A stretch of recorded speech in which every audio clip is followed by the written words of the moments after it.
Hi, welcome back to Wallflowers. So today I just wanted to talk about something that Donald Trump said a couple of days ago about Palestine and how the US were going to take over Palestine and build it up and make it into a kind of Western resort so people can go on holiday there. Sounds great, doesn't it? He said he was going to take over Palestine and rebuild it. Now, since then, the White House have come out and distanced themselves a bit, saying, oh, it's only a temporary measure of displacing the Palestinians, and they were going to build it up and then they can come back. So who knows what to believe. But looking back on it, joining the dots and thinking about things that have gone on in the past couple of years, it all makes sense that he could be doing that. He could be planning that.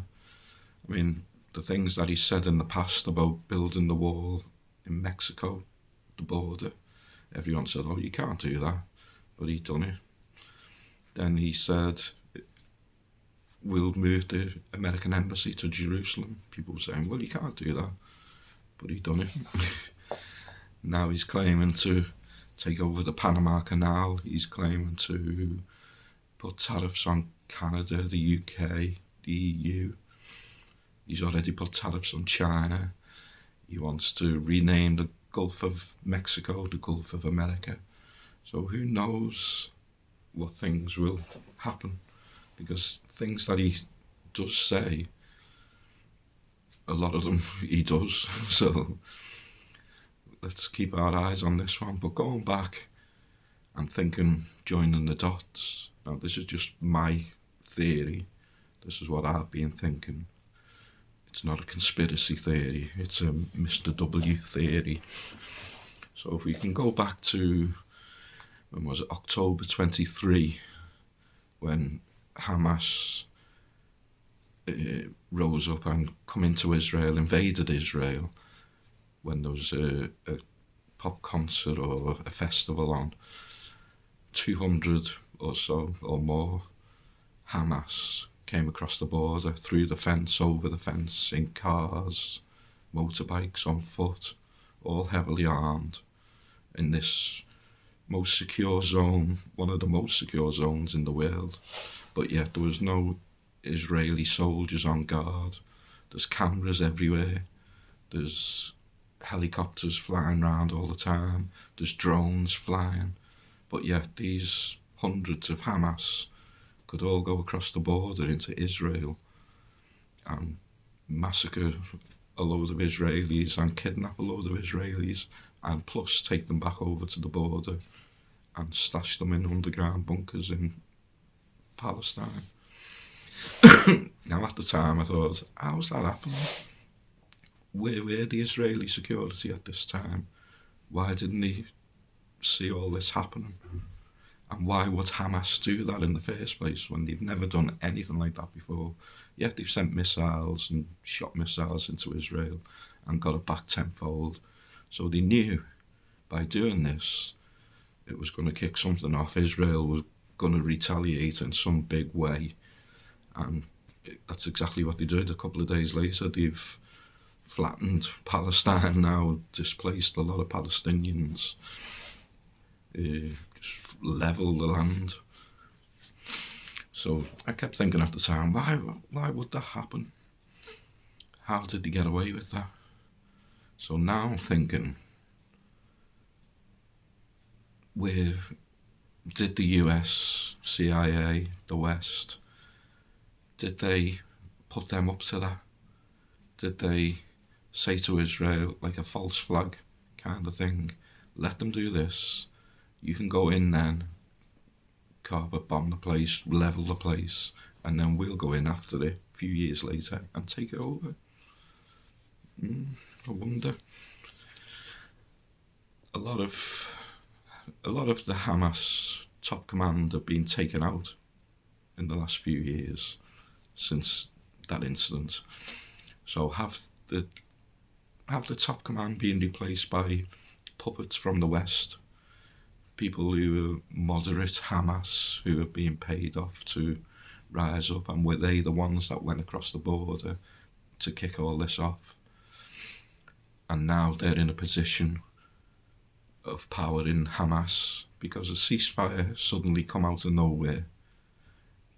Israel have been saying there's going to be no ceasefire till all the hostages are back.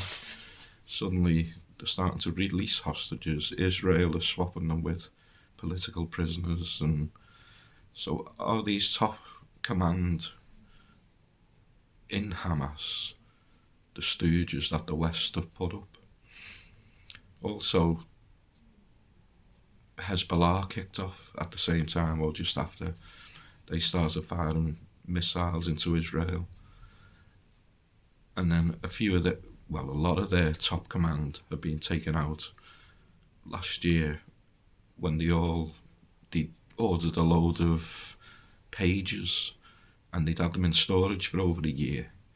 And when this kicked off, the top command said we need a more secure way of communicating, so they got the pages out that they'd purchased 12 months, 18 months ago. And within hours of all the top command having them and turning them on, they all detonated and wiped out the top command of Hezbollah. Now Hezbollah have gone quiet now. They don't seem to be firing missiles into Israel. So is their top command being replaced by stooges from the West? Just all doesn't seem to match. And with all that going on, and the way Trump come out and said, well, we'll take over Palestine now and we'll make it into a Western kind of resort, a holiday place where people can go. Is that what he had in mind all the time by planning all this thing, these false flags? Because they have got form of doing false flags in the past, getting into the Vietnam War, escalating the Vietnam War with the Tonkin incident, Tonkin Bay. I mean, we've done it ourselves here with the weapons of mass destruction papers that Tony Blair read out in Parliament, saying that they had weapons of mass destruction from this expert paper, when it turned out to be some school kid's paper from college that he'd written an essay about. And yet Tony Blair put that out in Parliament and everyone believed it and voted to go to war with Iraq. So these things do go on. It's deep state. So just wondering if that was the plan all along, to let Hamas come into Israel, do all what they done, then let Israel carpet bomb the place, wipe the place, level it, displace all the Palestinians, and then lo and behold, oh, we'll go in now and we'll take over. That could be our country, that could be the Western country of the Middle East, a way into the Middle East. Who knows?